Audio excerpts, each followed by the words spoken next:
আমার online tuition friend চ্যানেলে তোমাদেরকে আবারও স্বাগত জানাই। আজকে আমি তোমাদের সামনে উপস্থিত হয়েছি দ্বিতীয় শ্রেণীর সহজ পাঠ বইয়ের। দেখতেই পাচ্ছ তোমরা এখানে অষ্টম পাঠের একটা ভারী সুন্দর গল্প, আরমানি গির্জের কাছে আপিস, এই পড়াটা নিয়ে।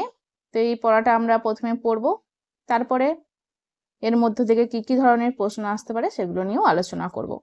তোমরা ভিডিওটা অবশ্যই শেষ পর্যন্ত দেখো এবং আমার সঙ্গে থেকো। আর ভালো লাগলে চ্যানেলটাকে অবশ্যই সাবস্ক্রাইব করো। তো চলো দেরি না করে আমরা ভিডিওটা শুরু করি।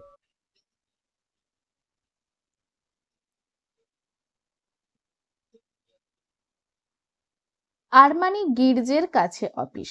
আরমানি মানে এখানে আর আর্মেনিয়া দেশ বা কোনো জাতি সম্পর্কিত কোনো কিছুকেই বোঝানো হচ্ছে। গির্জা মানে গির্জা, খ্রিস্টানরা যেখানে প্রার্থনা করে, তাদের উপাসনা স্থল। আমরা যেমন মন্দিরে যাই, খ্রিস্টানরা তাদের মন্দিরকে কি বলা হয়? গির্জা বলা হয়। তো সেখানে কি ছিল? অফিস ছিল। যাওয়া মুশকিল হবে। মুশকিল মানে এখানে বলতে চাইছে বিপদ বা অসুবিধাকে বলা হয় মুশকিল। কেন মুশকিল হবে না? পূর্ব দিকের মেঘ ইস্পাতের মতো কালো হয়ে গেছে। ইস্পাত মানে এখানে লোহাকে বোঝানো হয়েছে।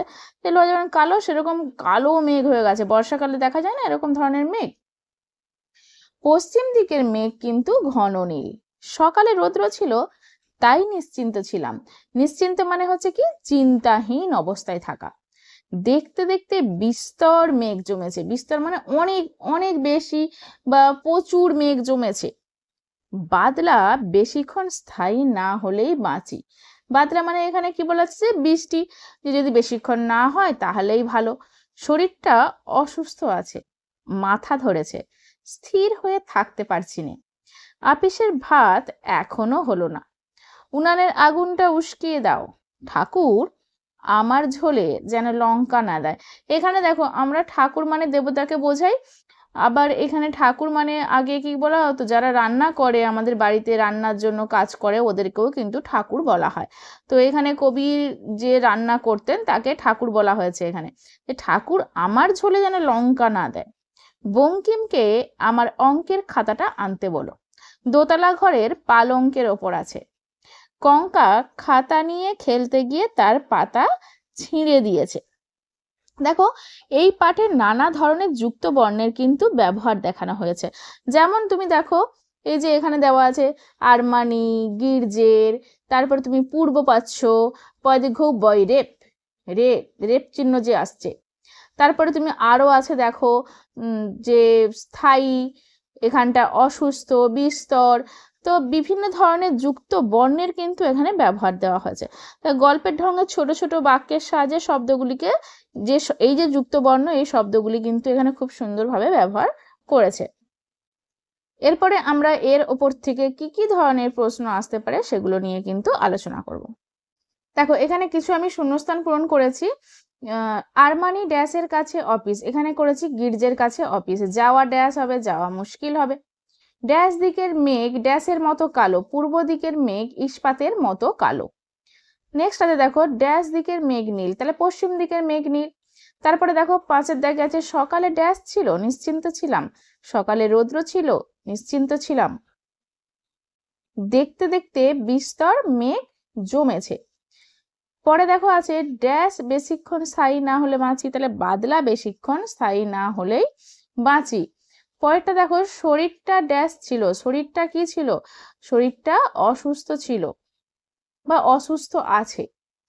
ড্যাশ ধরেছে, মাথা ধরেছে, স্থির হয়ে থাকতে পারছি না। আপিসের ভাত এখনো হলো না। উনানের ড্যাশ উস্কিয়ে দাও, উনানের আগুনটা উস্কিয়ে দাও। ঠাকুর আমার ড্যাশে যেন ড্যাশ না দেয়, তাহলে ঠাকুর আমার ঝোলে যেন লঙ্কা না দেয়। নেক্সট বলেছি দেখো, ড্যাশ ড্যাশকে আমার ড্যাশের খাতাটা আনতে বলো, তাহলে বঙ্কিমকে আমার অঙ্কের খাতাটা আনতে বলো। পরের প্রশ্ন আছে দোতলা ঘরের ড্যাশের ওপর আছে, তাহলে দোতলা ঘরের পালঙ্কের ওপরে আছে। ড্যাশ খাতা নিয়ে খেলতে গিয়ে তার পাতা ড্যাশ দিয়েছে, তাহলে কঙ্কা খাতা নিয়ে খেলতে গিয়ে তার পাতাগুলো কি করেছে? ছিঁড়ে দিয়েছে। এরপরে দেখো, আমরা কিছু অনুশীলনের প্রশ্ন করব। দেখো, প্রথমে আছে তালিকা থেকে সঠিক যুক্ত ব্যঞ্জনটি বেছে নিয়ে ফাঁকা ঘরে বসাও। তাহলে এখানে কিছু যুক্ত বর্ণ দেওয়া আছে, এই জায়গাটায় এখানটা আমরা বেছে বেছে বসাবো। আমি প্রথমটা নিয়েছি, দেখো করেছি পূর্ব, তারপরে কঙ্কা, তারপরে বিস্তর এবং অসুস্থ। নেক্সট বলেছে এলোমেলো বর্ণগুলি সঠিকভাবে সাজিয়ে শব্দ তৈরি করো। দেখো এখানে এলোমেলো ছিল, আমি এখানটা করেছি মুশকিল। তারপরে ছিল দেখো বেশিক্ষণ, এখানটা আমি করেছি আগুন, এটা হবে পশ্চিম। নেক্সট বলেছে পশ্চিম শব্দের তালবেশ্বই চ, যেটা তালবেশ্বই চ কে ব্যবহার করে তুমি আরো 4টি শব্দ করো। তো পশ্চিমটা তো ওখানে ছিল, আমি এখানে তালবেশ্বই চ কে ব্যবহার করে করেছি নিশ্চিন্ত, তারপরে করেছি নিশ্চয়, আশ্চর্য, বৃশ্চিক। নেক্সট দেখো 4-এর দাগে, এখান থেকে আমাকে কি বলেছে পাশাপাশি বর্ণ মিলিয়ে শব্দ তৈরি করতে বলেছে। তো আমি এখানে নিয়েছি দেখো দয়কার ত, লয়কার দোতলা বা দোতলা। তারপরে করেছি দেখো বাদলা, তারপরে করেছি এটা নিশ্চিন্ত, এটা করেছি পশ্চিম। বাক্য রচনা করো। মুশকিল, বৃষ্টিতে বাইরে বেরোনো মুশকিল হবে। তোমরা তোমাদের মতো করে নিতে পারো। মাথা, মাথা ধরেছে বলে ছেলেটি স্থির থাকতে পারছে না। লঙ্কা, লঙ্কা খেতে ভীষণ ঝাল। মন, ঠাকুর, মন্দিরে অনেক ঠাকুর আছে। দেখো ঠাকুর শব্দে এখানে আমি দেবতাকেও বোঝানো হয়, আবার অনেক মন্দিরে দেখবে রান্নার যে প্রসাদ দেওয়া হয়, তাদের যারা রান্না করে তাদেরকেও কিন্তু ঠাকুর বলা হয়। তো আমি এখানে বলেছি দুটো অর্থেই তোমরা নিতে পারো, মন্দিরে অনেক ঠাকুর আছে সেটাও বলতে পারি, আবার মন্দিরে অনেক ঠাকুর আছে রান্নার লোক তাদেরকেও কিন্তু বোঝানো যায়। নিশ্চিন্ত, সকালে রৌদ্র ছিল বলে নিশ্চিন্ত ছিলাম। তারপরে করেছি দেখো বাদলা, বাদলা বেশিক্ষণ স্থায়ী না হলেই বাঁচি। নেক্সট দেখো আমরা চলে এসেছি এখানে এক কথায় উত্তর। কোথায় আপিস? না আরমানি গির্জের কাছে অফিস। পূর্ব দিকের মেঘ কেমন? পূর্ব দিকের মেঘ ইস্পাতের মতো কালো। কোন দিকে মেঘ? ঘন নীল। তো এখানে করেছি পশ্চিম দিকের মেঘ ঘন নীল। অঙ্কের খাতা কোথায় আছে? অঙ্কের খাতা দোতলা ঘরের পালঙ্কের ওপরে আছে। কে খাতার পাতা ছিঁড়ে দিয়েছে? কঙ্কা খাতার পাতা ছিঁড়ে দিয়েছে। তারপরে দেখো যে কথাটি ঠিক তার পাশে ঠিক চিহ্ন দিতে বলেছে, যেটি ভুল তার পাশে ক্রস চিহ্ন দিতে বলেছে। তো পশ্চিম দিকের মেঘ ঘন কালো ছিল, আমি এখানটা কাজটা ভুল দিয়েছি।